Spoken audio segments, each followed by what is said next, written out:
Silakan Ibu Suharti, 20 menit. Baik, terima kasih Dr. Sugito, moderator. Selamat siang, Assalamualaikum warahmatullahi wabarakatuh. Terima kasih kepada panitia dari Bite Up Bekasi Internal Medicine Update. Sepertinya baru ya, biasanya sebenarnya di Bekasi aja ya. Oke, mudah-mudahan acaranya makin menggigit ke tahun-tahun berikutnya ya, baik menggigit dari sisi materi ataupun hal-hal lain yang bisa memberikan manfaat buat kita semua. Baik, saya diminta membawa mengenai tata laksana hepatitis B kronik, fokusnya ke terapi analog atau nomorida, jadi terapi oral ya. Oke, jadi sebagai informasi besarannya kenapa sih masih perlu dibahas hepatitis B. Jadi hepatitis B ini di Southeast Asia masih 39 juta tahun 2019, di Indonesia masih ada 18 juta, dan setiap tahun ada 1,5 juta infeksi baru. Jadi tetap menjadi masalah karena masalah infeksi yang masih banyak. Walaupun prevalensi hepatitis B kronik di Indonesia makin turun gitu ya, dari 10% menjadi 7% dari rilis yang tahun 2017. Nah, itu mungkin adalah generasi yang tua terinfeksi sudah tidak ada lagi gitu ya. Jadi yang sekarang adalah generasi yang sudah divaksin, mudah-mudahan makin turun gitu ya. Walaupun penurunannya harusnya signifikan, tapi ternyata belum juga. Yang dipikirkan adalah kenapa belum turun, masalahnya di kita banyaknya transmisi vertikal. Jadi sebagai data, kita punya data dari tahun 2020 ya. Data dari 45.000 ibu hamil di Indonesia, ternyata ada 1,68% ibu hamil yang hepatitis B positif. Jadi titip teman-teman untuk ibu hamil, jangan lupa diperiksakan hepatitis B-nya. Saya rasa sih kalau di Bekasi atau kota-kota besar pasti sudah dicek tuh otomatis hepatitis B, C, HIV pasti. Cuma kadang-kadang kalau ada yang lahirnya di daerah, di bidan ataupun di tempat yang masih belum bisa memeriksakan, untuk sering tidak terperiksakan. Nah, tujuannya penting karena ya kita memutus rantai penularan untuk pasien hepatitis B. Karena sebelum membahas terapi, maka kita bahas mengenai pilihan terapi dari tiga grup ya, dari Eropa, European Association Study of the Liver, ASL di Amerika, dan dari APASL. APASL 2019 sudah mengeluarkan, 2017 sudah mengeluarkan itu. Jadi saat ini pilihan yang diutamakan itu adalah entecavir, tenofovir disoproxil fumarat, dan tenofovir alafenamid, serta interferon masih masuk. Tapi kan dibahas untuk oral, maka yang kita bahas mengenai entecavir, tenofovir disoproxil fumarat, dan tenofovir alafenamid. Jadi kita kalau mendengar lamivudin, terpivudin, ya, adefovir, sepertinya tidak ada lagi tempatnya. Jadi kalau misalnya ada teman-teman yang mendapatkan pasien terapi lamivudin, terpivudin, adefovir, itu tidak lagi digunakan, selain daripada potensi antivirusnya yang tidak setinggi yang pilihan sekarang ini, juga resistensinya sudah makin banyak. Seperti lamivudin itu akan resistensi 80% dalam 1 tahun gitu ya. Tapi kalau tidak ada pilihan obat ini, setidaknya kalau misalnya memang produk terapi yang diberikan bisa. Tapi saya rasa obat-obat ini saat ini tidak lagi menjadi pilihan utama. Jadi jangan lagi rekan-rekan memberikan terapi antivirus yang tidak direkomendasikan lagi, seperti lamivudin dan adefovir ya. Oke, jadi pasti kalau kita berikan terapi punya target terapi. Jadi kalau memberikan antivirus oral ya, itu punya target jangka pendek dulu saja. Kalau target jangka pendek tidak tercapai, ya kita nggak bisa bilang target jangka panjang terpenuhi. Jadi target jangka pendeknya adalah yang paling sederhana adalah SGPT. Jadi kalau pasien kita hepatitis B-nya SGPT naik, setidaknya kalau kita berikan antivirus in short term 1 bulan, 2-3 bulan, harusnya SGPT-nya menjadi normal. Kalau tidak normal, yang harus dievaluasi apakah antivirusnya nggak sesuai, ataukah ada penyakit hati lainnya menyebabkan injury pada liver. Tentu harus dievaluasi. Kemudian yang kedua adalah HBV DNA-nya. Setidaknya kalau kita kasih antivirus, HBV DNA-nya harus berkurang, gitu ya. dalam 3 bulan setidaknya harus berkurang, pangkatnya kurang 2 deh, gitu ya. Dari 10,5 jadi 10,3, misalnya 10,2, mudah-mudahan nggak ada. Atau yang harus dicapai dalam 6 bulan setidaknya HBV-DNA-nya undetectable. Itu yang harus kita. Kalau misalnya benar-benar tidak undetectable, harus kita evaluasi. Apakah antivirusnya yang sudah resisten, apakah compliance-nya, atau ada hal lain yang harus kita evaluasi. Kemudian jangka pendek berikutnya adalah HBAG. Jadi kita tahu hepatitis B itu kita bagi 2, HBAG positif, kita cek lagi status HBeAg-nya, HBAG positif dan yang negatif. Kalau HBAG yang positif, maka jangka pendek yang harus dicapai adalah HBAG-nya hilang. Jadi kalau bisa HBAG diperiksa setiap 6 bulan sampai 12 bulan. Kalau misalnya dia hilang, mudah-mudahan HBAG-nya hilang serokonversi, dalam arti HBAG negatif tapi timbul anti-HBe. Itu hal yang baik dalam prognosis pasien hepatitis B kita. Tapi kalau HBAG-nya positif menjadi HBAG negatif tanpa timbul antibodi, ya berarti dia hanya beralih status menjadi HBAG negatif yang jauh lebih sulit diobati, gitu ya. Nah itu kemudian yang intermediate adalah HBsAg-nya, ya. Jadi HBsAg positif diharapkan menjadi HBsAg negatif dengan atau tanpa timbulnya anti-HBs. Jadi yang bisa kita kontrol setidaknya jangka pendek adalah SGPT normal, HBV-DNA-nya bisa kita supresi. Sedangkan subkonversi EAG dan SAG kalau untuk terapi oral itu mungkin tidak bisa terlalu kita prediksi atau bisa kita kontrol dengan pemberian obat. Tapi adanya perubahan dengan status EAG dan hilangnya SAG itu menjadi hal yang baik. Kalau misalnya target jangka pendek ini bisa kita capai, mudah-mudahan jangka panjangnya juga tercapai. Jangka panjangnya apa? Kita mengurangi kerusakan progresivitas hati, ya, fibrosis dikurangi, sehingga risk untuk sirosis, risk untuk HCC bisa kita dapatkan. Jadi tentunya jangka panjang dimulai dengan jangka pendek. Jangka pendeknya belum beres, jangka panjang dengan harap bisa tercapai. Jadi itu kalau kita mengobati, jangka pendeknya harus kita perhatikan dengan baik. Ya, jadi kenapa harus diobati? Tentunya jangka panjangnya supaya pasien tidak sirosis dan tidak ACC, tapi jangka pendeknya harus kita capai dulu. Selain daripada tadi target itu, ada terminologi yang harus dikenal, ya. Jadi ada yang kita sebut sebagai functional cure dan complete cure, ya, dari ISO. Mungkin agak lebih detail di sini. Jadi tadi yang kita ingin capai itu normal SGPT, ya, mengurangi HBV-DNA, itu baru disebut partial cure, itu baru tahap awal dari mengobati pasien hepatitis B kita.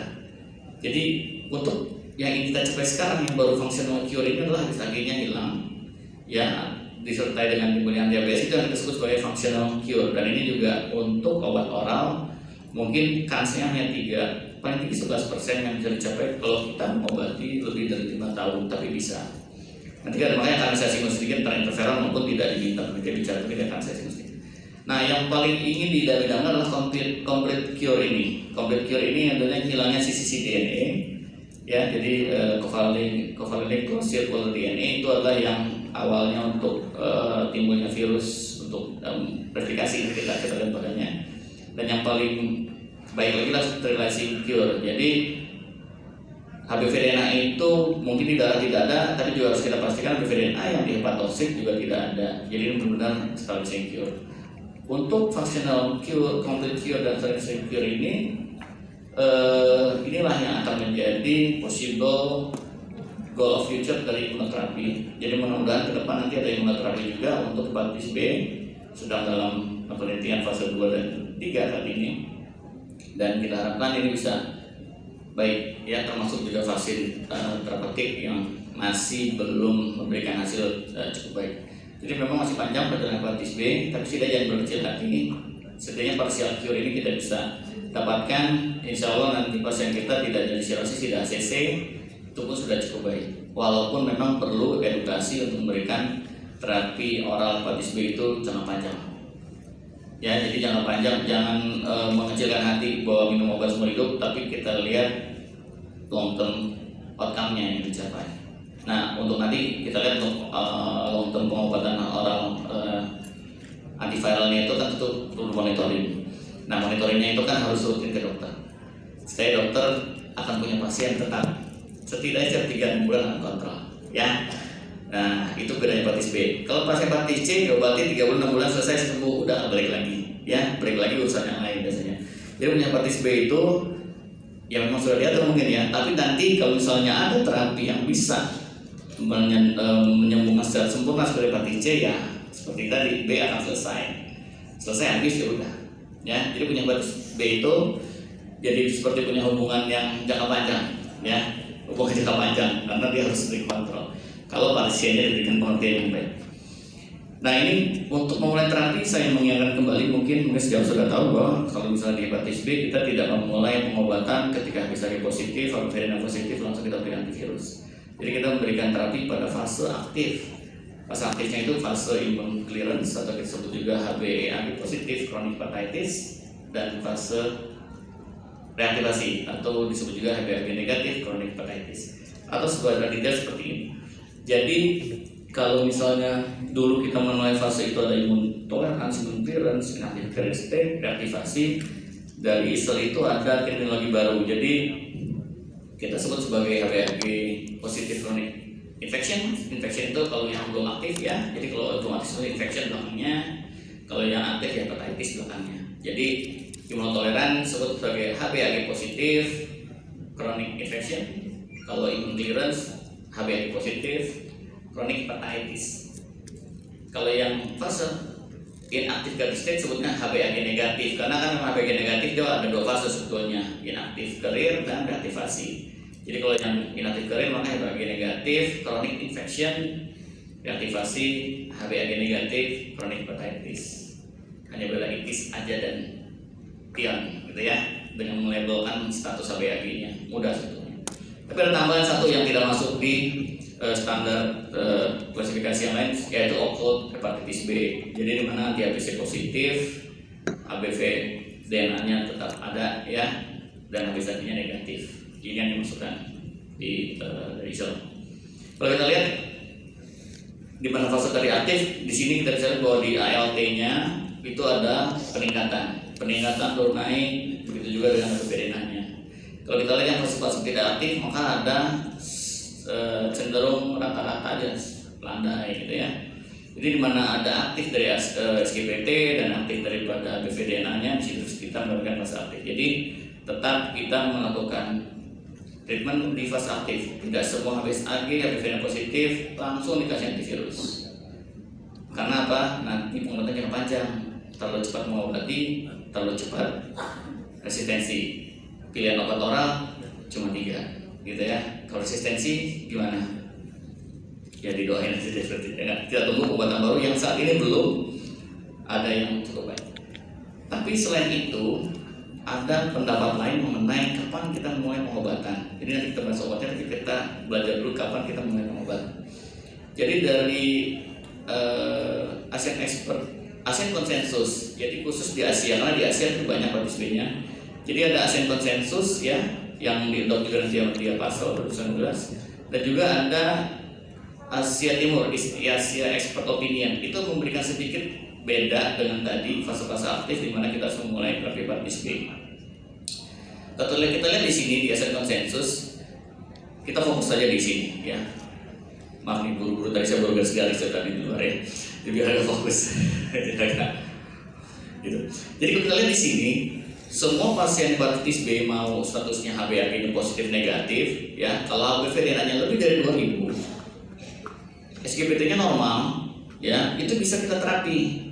Kalau tadi kan fase aktif itu kalau SGPT naik ya, HBV DNA-nya harus sesuai status EAG. Kalau ini ya, kalau udah di atas 2000 mau dia AG positif negatif, SGPT-nya normal, bisa kita terapi pada kondisi seperti apa? Pasiennya di atas 30 tahun. Pasiennya kalau kita lakukan fibroscan, fibrosisnya minimal F2, atau pada first degree family ada cirrhosis ataupun HCC, atau dia punya ekstra hepatik manifestasi dari hepatitis B, seperti glomerulonefritis yang sebabnya juga tidak terkait organik dari ginjal, kemudian polyarteritis nodosa juga, ataupun mixed cryoglobulinemia.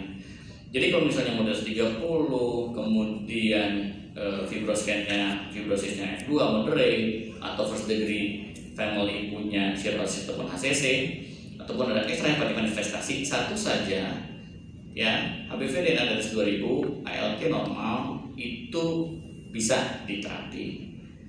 Kalau yang misalnya di atas 2000, SGPT naik sedikit saja, nggak perlu banyak-banyak, itu juga punya direkomendasikan untuk dilakukan terapi. Jadi agak sedikit beda, ya khusus buat ASEAN konsensus. Nah, kemudian ada, nah ini East Asian Expert. Jadi expert dari Asia Timur juga melakukan rekomendasi sedikit pengecualian daripada mazhab tadi, ya fase aktif 2 itu imun clearance dan reaktivasi. Jadi sama, ya HBV-DNA lebih dari 2000, kalau misalnya SGPT naik sedikit saja sudah bisa kita obati, tapi cut off-nya 40, ya jadi lebih dari 40 udah kita bisa obati. Atau tadi kalau misalnya SGPT normal sesuai dengan kriteria tadi lebih dari 30, keluarga punya first degree family punya riwayat cirrhosis, kita bisa obati. Untuk cirrhosis bagaimana? Untuk cirrhosis HBV-DNA berapapun, SGPT berapapun, itu langsung diobati. Kalau enggak, dia bisa menjadi further cirrhosis yang devastating. Waktu masih berlalu. Ya, baik, terima kasih. Masih banyak itu gimana? Terima kasih. Ya, jadi tadi saya ingin kembali obatnya TKV dan Tenofovir ya, tiga ini. Nah ini dia cara kerja dari nucleoside analog dan tentunya ada menghambat polimerase, kemudian menghambat supaya HBV-DNA tidak timbul. Dia tidak menghambat sisi DNA yang ada di lingkaran sini ya, dan juga tidak tidak memblok pregenomic mRNA sehingga pembentukan SAG-nya tidak terhambat. Jadi kalau kita kasih nucleoside analog tentunya bisa turun HBV-DNA, tapi HBsAg-nya tidak, karena jalurnya tidak memblok sisi DNA dan PG mRNA. Itu ya. Jadi makanya untuk HBsAg hampir tidak berpengaruh dengan nucleoside analog, tapi in long term itu bisa juga turun karena mekanismenya hanya menghambat polimerase. Nah ini ada satu studi 2020 dari 24 negara dengan sampel lebih dari 12.000 ya. Dia memberikan ini contoh, kita membahas semua nucleoside analog di sini. Jadi kita lihat suatu baseline datanya bahwa pasien dengan TKV dengan tidak TKV baseline-nya sama, dan didapatkan bahwa yang diberikan TKV tentunya bisa menurunkan HBV-DNA lebih baik dibanding tidak diberikan. Terus bagaimana dengan efek pemberian nucleoside analog apapun ya dari ketiga tadi, bahwa kumulatif incidence untuk hepatocellular carcinoma jauh lebih tinggi pada orang-orang yang mendapatkan pengobatan secara komplit, artinya tidak putus-putus ya. Untuk non cirrhosis mungkin bedanya sedikit, tapi untuk pasien cirrhosis sangat bermakna pemberian nucleoside analog dalam mencegah hepatocellular carcinoma ya. Jadi sangat penting untuk pasien cirrhosis itu kita berikan nucleoside analog supaya tidak timbul cirrhosis. Nah kalau kita lihat di sini dari semua maka dia bisa memperbaiki injury atau inflamasi. Jadi SGPT akan cepat harusnya membaik kalau kita berikan nucleoside analog apapun tadi ya. Fibrosis juga bisa kita kurangi secara signifikan. Tapi kalau kita bisa lihat di sini untuk sisi DNA ya yang nanti bisa membentuk HBsAg itu mungkin sedikit sekali efeknya. Tapi tetap ada. Kalau kita bisa lihat di sini dia agak turun tapi sedikit, tidak seperti perbaikan SGPT ataupun fibrosis yang bisa diperbaiki dengan pemberian NOC ini. NOC ini tadi nucleoside analog ya, yang ada entecavir, TDF dan TAF. Bagaimana perbandingan entecavir dengan TDF? Ternyata dua-duanya kalau untuk mensupresi HBV-DNA cukup baik ya, untuk 3% 100% secara statistik tidak signifikan. Jadi boleh dipilih salah satu, tapi nanti ada preference pasien mungkin yang mana yang bisa kita berikan dan mana yang tidak boleh diberi. Kemudian perbandingan untuk tadi ya penurunan HBV-DNA, SGPT, ya stroke kompresi AG antara entecavir, TDF dan THF tidak terlalu banyak perbedaan. Jadi sebetulnya silakan saja dipilih, tapi nanti kita lihat kapan kita pilih entecavir, TDF dan THF. Jadi sebetulnya ketiganya dalam mengurangi HBV-DNA, memperbaiki SGPT ya, dan untuk AG loss hampir sama. Sekarang yang perlu diperhatikan adalah ini selalu menjadi isu untuk TDF. TDF itu dia nephrotoxicity yang dose dependent dan juga menyebabkan gangguan di bone. karena nephrotoxicity, ginjal terganggu ya bone-nya pasti bisa.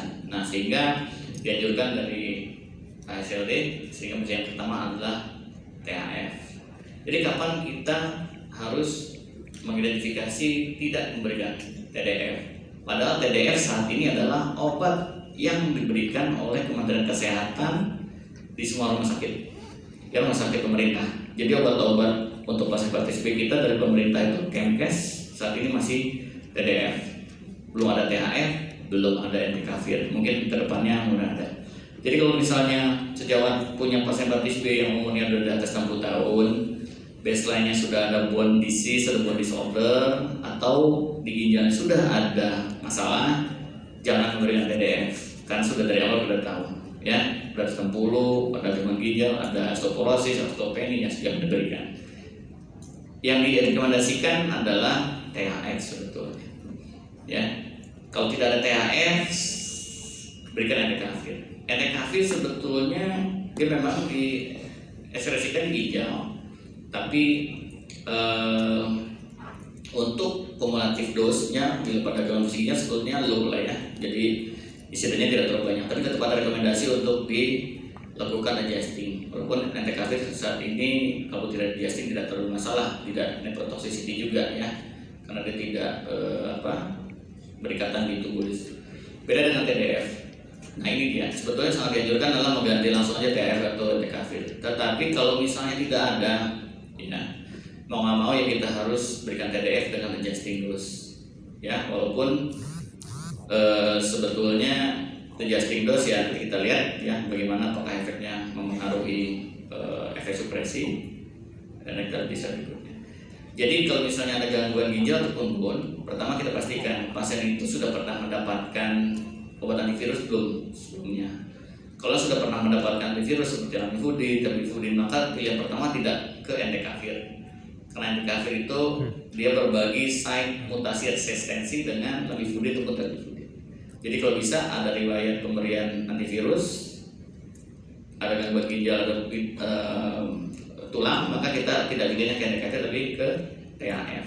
Tapi kalau tidak ada pemberian antivirus sebelumnya, yang boleh keduanya, antara THF ataupun entecavir.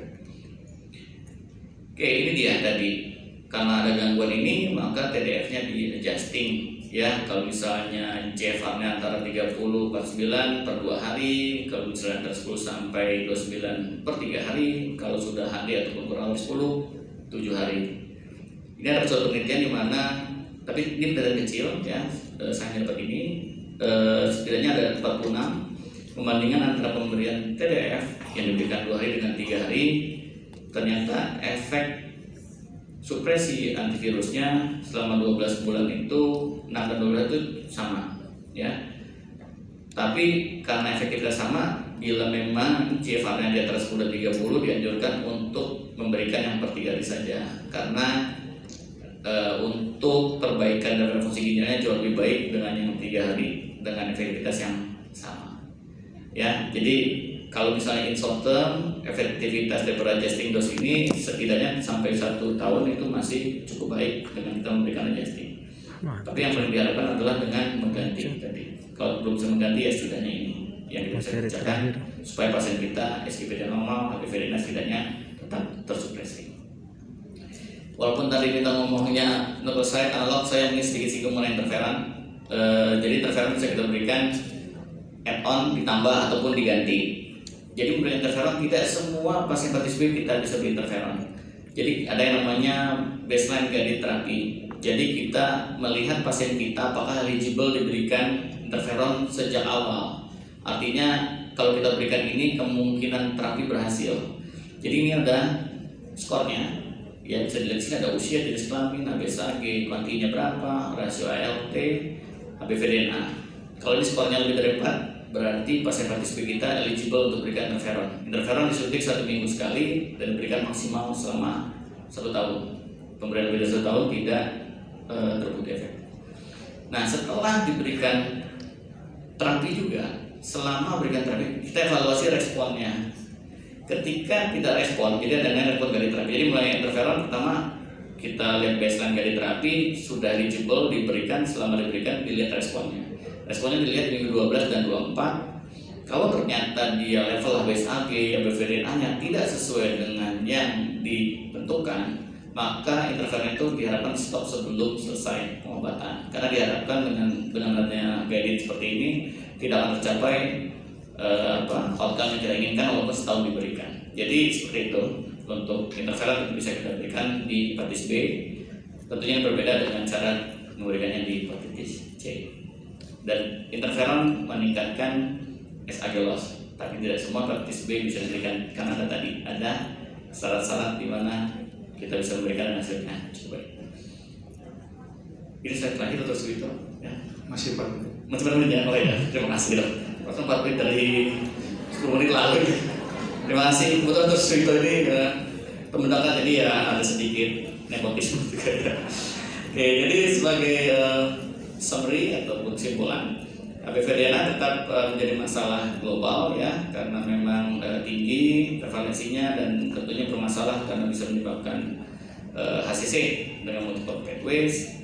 NUP ataupun non analog sekarang yang direkomendasikan hanya 3, entecavir, tenofovir, TAF ya sebagai pilihan di terapi.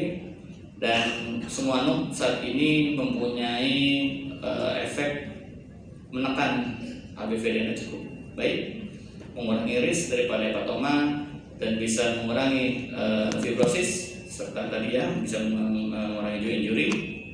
Dan penggunaan TAF itu direkomendasikan pada pasien-pasien yang ada gangguan ginjal dan burn disorder, terutama kalau kita harus memilih dengan TDF pemberiannya. Baik Dr. Suwito dan teman-teman sekalian, terima kasih atas waktu yang diberikan 4 menitnya dok. Terima kasih, semoga bermanfaat buat kita. Assalamualaikum warahmatullahi wabarakatuh. Baik, terima kasih Dr. Jumadi. Silakan memanggil Bapak di